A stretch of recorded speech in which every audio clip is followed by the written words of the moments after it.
Pradesh, known as Sirsila, gave us something known as Sirsila tragedy.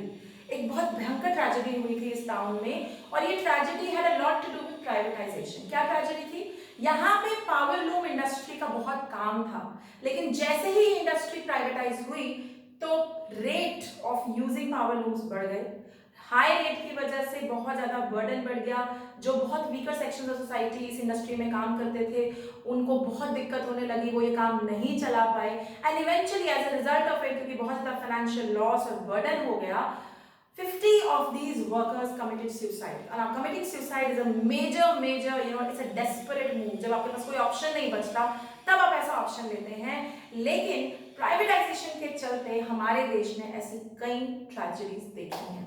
Welcome everyone, आप लोग देख रहे हैं eco world digital classes. This is Indian Economy series for standard 12 and my chapter is chapter number 6, LPG, liberalization, privatization, globalization, जो हम कर रहे हैं। प्राइवेटाइजेशन क्या है, उसके फीचर्स क्या हैं, हम सब कुछ कर चुके हैं पिछली वीडियो में। आज की video is dedicated towards what are the obvious gains and losses of privatisation. कुछ फायदे रहे हैं हमारे देश को और कुछ नुकसान भी झेलने पड़े हैं, उनके बारे में आज डिस्कस करेंगे। ओके, तो चलो शुरू करते हैं। सबसे पहला फायदा, and which is a very obvious फायदा, प्राइवेटाइजेशन का मतलब है प्राइवेट सेक्टर, प्राइवेट एंटरप्रेन्योर्स के हाथ में डोर थमाना। और इसका सबसे बड़ा जो फायदा है, प्राइवेट सेक्टर अपने फायदे के लिए काम करता है, सेल्फ इंटरेस्ट, सोशल इंटरेस्ट नहीं। जब आप अपने फायदे के लिए काम कर रहे हैं तो आपकी commitment to get better, to get competitive, to get efficient भी बढ़ जाता है, क्योंकि आपके प्रॉफिट्स उससे डायरेक्टली अलाइंड होते हैं। तो प्राइवेटाइजेशन करने का जो सबसे बड़ा केस है वो यही है कि यार एफिशिएंसी बढ़ेगी, क्योंकि अपना फायदा दिखता है तो कमिटमेंट बढ़ेगी, काम बहुत अच्छे से होगा और वेस्टेजेस नहीं होंगी, करप्शन और इनएफिशिएंसी को जगह नहीं मिलेगी। तो ये फायदा इंडिया को मिला है प्राइवेटाइजेशन का, because like we discussed PSUs में बहुत ज्यादा इनएफिशिएंसी हो गई थी। एफिशिएंट करने के लिए प्राइवेट सेक्टर को आना जरूरी था। ओके, सेकंड फायदा, कंपटीशन। सारा कंपटीशन बुरा नहीं होता, कई कंपटीशंस आपको धक्का, आपको पुश करते हैं to upgrade yourself, to make yourself better. And I think complacency will always make you average, will always make you weak. What is complacency? हम है, बाकी सब पानी कम है, हमको जो आता है बहुत बढ़िया आता है और जितना आता है बहुत खुश है हम। अपने को 60% चाहिए, मिल गए 65 मिल गया, और क्या चाहिए। आई हैड सच स्टूडेंट जो ये बोलते हैं। बट एनीवेज, कंपटीशन दूसरों से नहीं अपने आप से होता है, और अगर आपका पोटेंशियल 80-90% का है and you just get 65%, you should feel sorry for yourself, अपने लिए, किसी और से तो कंपटीशन है ही। सेम केस हमारी पब्लिक सेक्टर यूनिट्स के साथ था यार, they were brilliant, they were doing very good, लेकिन कंपटीशन की जरूरत थी ताकि वो खुद को गुड से बेटर और बेटर से बेस्ट करते, कंटिन्यूअस अपग्रेडेशन करते।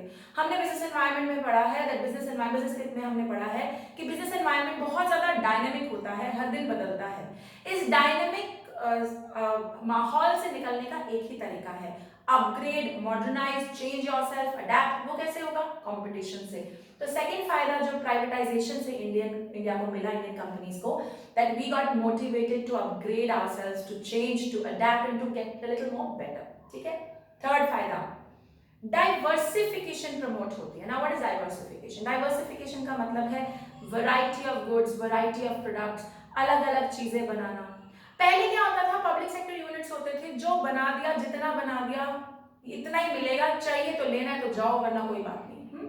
बट प्राइवेट सेक्टर के आने से जहां फायदा दिखता है, जिस कमोडिटी में फायदा दिखता है, वो कमोडिटी की प्रोडक्शन शुरू कर दी जाती है। As a result of that diversification हुई, बहुत सारी चीजें बनाई जा रही थी, बहुत सारी आइटम्स में इंडिया घुसा। पहले इंडिया में पेट्रोलियम रिफाइनरीज नहीं होती थी, जूतों के इतने ब्रांड नहीं होते थे, वॉचेस, ट्रैक्टर्स, गाड़ियां नहीं होती थी। थैंक्स टू प्राइवेटाइजेशन ये सब कुछ आने लग गया। ओके, लास्ट फायदा, कंज्यूमर सॉवरेनिटी बढ़ती है। Now what is consumer sovereignty? You and I as consumers have so many options today. यार तुम अमेज़न पे जाओ, तुम मिंत्रा पे जाओ, एक ऑप्शन ढूंढनी होगी, हजारों लाखों निकल कर आएंगी। कैसे? बिकॉज डाइवर्सिफिकेशन हो रही है। और ये कैसे पॉसिबल हुआ है? क्योंकि प्राइवेटाइजेशन है। तो कंज्यूमर को चॉइस करने का मौका मिलता है, फ्रीडम टू रिजेक्ट का मौका मिलता है। Consumer is the new king, right? वो सारा जो फायदा है वो प्राइवेटाइजेशन की वजह से मिला है। Are we clear? So nutshell में इंडस्ट्रियल एक्सपेंशन बढ़ा है, कंज्यूमर्स को फायदा मिला है, variety of goods and services I हैं थैंक्स टू प्राइवेटाइजेशन. बट इसके कुछ नुकसान हुए हैं जिनका सोशल एंगल है. सोशल एंगल क्या? Socialist pattern of society which kind of looks at doing a lot for society has gone for a toss. Socialist pattern उड़ जाएगा अगर सब कुछ प्राइवेटाइज हो जाएगा. हम कल ही डिस्कस कर रहे थे, अगर रेलवे कंप्लीटली प्राइवेटाइज हो गई तो गरीबों को कौन देखेगा, तो सस्ते दामों पर टिकट कौन निकालेगा, and how will they take care of their things. तो प्राइवेटाइजेशन का, जब मैंने सिलसिला ट्रेजेडी भी बोला, प्राइवेटाइजेशन का सबसे बड़ा लूप होल है socialist point of view weaker sections of society को उड़ा देते हैं. और क्या सीन है, free play of market forces पे रहता है सब कुछ. अब इसका क्या मतलब है, जिस चीज की डिमांड है वो चीज बनेगी, क्योंकि जिसकी डिमांड है वो प्रॉफिटेबल है तो प्रोड्यूसर उसको बनाएगा. तो फिर इस हिसाब से तो प्रोड्यूसर गाड़ियां बनाएगा, प्रोड्यूसर आर्म्स एंड एम्यूनिशन बनाएगा, प्रोड्यूसर लिकर एंड सिगरेट बनाएगा. व्हाट अबाउट आटा चावल दाल जो आपकी बेसिक नेसेसिटी है.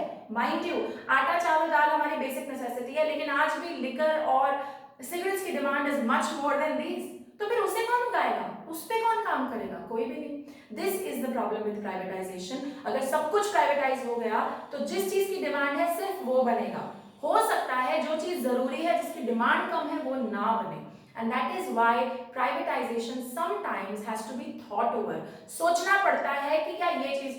अब तुम्हारे लिए सवाल है, क्या इंडिया को अपनी defence services, defence purchases privatise करनी चाहिए? I know most of you will say no. Of course no, क्योंकि अगर सब कुछ प्राइवेटाइज हो गया तो देश की security can be a threat, can be a problem, and that is why most of the countries in the world never ever privatize their defense sector or their atomic energy or their nuclear energy. ये सब नहीं privatise होता, क्योंकि privatisation का मतलब अपना फायदा, और अपना फायदा कई बार देश के फायदे से ज्यादा भारी पड़ जाता है. Okay, are you clear with all the gains and losses? I hope you are clear. Next video में हम डिस्कस करेंगे महारत्नास and मिनी रत्नास के बारे में. Take that video more like a GK video because it will help you a lot in your further competitive exams. Okay? अगर आप लोग मुझे YouTube पे देख रहे हैं तो like, share, subscribe and comment करना बिल्कुल मत भूलिएगा. Till then, bye bye.